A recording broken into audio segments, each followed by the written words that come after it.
네, 데이터 센터입니다. 간밤 환율 채권 그리고 상품 시장 어떻게 마감됐는지 수치 통해 살펴보겠습니다. 먼저 환율 시장 움직임입니다. 23일 서울 외환시장에서 원달러 환율은 전일보다 2.1원 내린 1018.5원을 기록했습니다.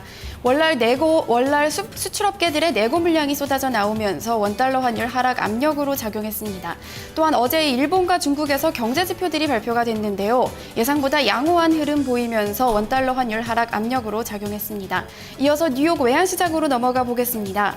뉴욕 외환시장에서 엔달러 환율은 전일보다 0.19엔 내린 101.92엔을 기록했습니다.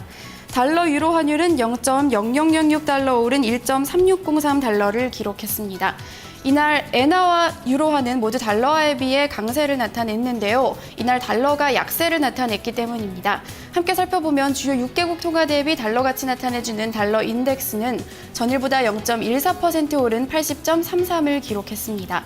간밤 미국의 경제 지표들이 호조를 나타냈음에도 불구하고 달러 가치가 하락했는데요. 이번 주에 발표될 여러 가지 경제 지표들이 부진할 것이라는 전망이 퍼지면서 달러 가치 하락 압력으로 작용했습니다. 이어서 채권 시장으로 넘어가 보겠습니다.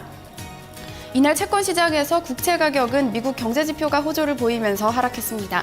따라서 채권 가격과 반대로 움직이는 10년물 국채 수익률은 0.01%포인트 오른 2.623%를 기록했습니다. 이어서 주요 반도체 관련 지수 살펴보겠습니다.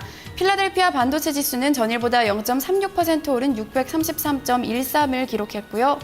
디램은 전일과 변화가 없었습니다. 낸드 플래시 가격 역시 전일과 변화가 없는 3.94달러를 기록했습니다.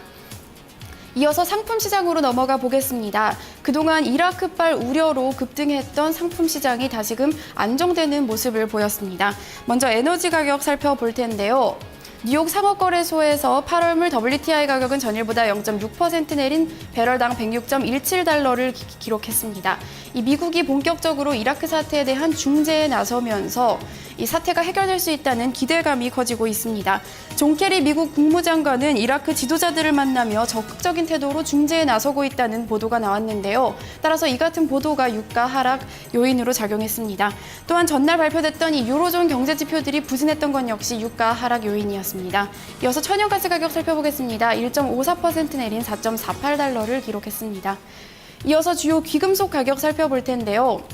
이날 8월물 금값은 전일보다 0.1% 오른 온스당 1,318.40달러를 기록했습니다.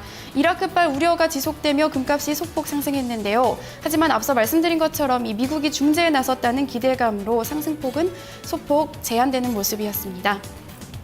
네, 은값 전일보다 0.29% 내린 20.89달러 기록했고요. 구리 가격 0.96% 올랐습니다. 팔라듐 가격 0.04% 내린 821.85달러를 기록했습니다. 이어서 증시 변동성 나타내주는 빅스 지수 살펴보겠습니다. 이날 빅스 지수는 전일보다 1.2% 오른 10.98을 기록했습니다. 다음은 해운업 경기 선행 지수인 BDI 지수인데요. 18포인트 내린 886포인트를 기록했습니다. 이어서 주요 곡물 가격 살펴보겠습니다. 이날 주요 곡물 가격은 대부분 하락하는 양상을 나타냈습니다. 시카고 상업거래소에서 옥수수 가격 전일보다 2.1% 내린 422.50센트 기록했고요. 소매 가격은 0.72% 내렸습니다. 대두 가격은 0.18% 올랐고요. 뉴욕 상업거래소에서 원당 가격은 0.21% 내린 18.71달러를 기록했습니다. 네, 마지막으로는 미국의 경제 지표 하나 살펴보겠습니다. 지난밤 여러 가지 지표들이 발표가 됐는데요. 대부분 양호한 모습을 나타냈습니다. 그중 주택 지표 살펴보겠습니다. 미국의 5월 기존 주택 판매가 전월 대비 4.9% 증가한 것으로 나타났습니다. 전월 수정치와 또 전문가 예상치를 모두 상회하는 결과가 나왔는데요. 이뿐 아니라 2011년 8월 이후 가장 큰 증가폭을 기록했습니다. 지난 6월 FOMC 회의 때 자넷 옐런 연방준비제도 의장은 미국 주택시장에 대해 우려를 나타낸 바 있는데요. 지표가 양호하게 나오면서 전문가들은 주택시장 회복세가 본격화됐다고 기대감을 드러냈습니다. 지금까지 데이터 센터였습니다.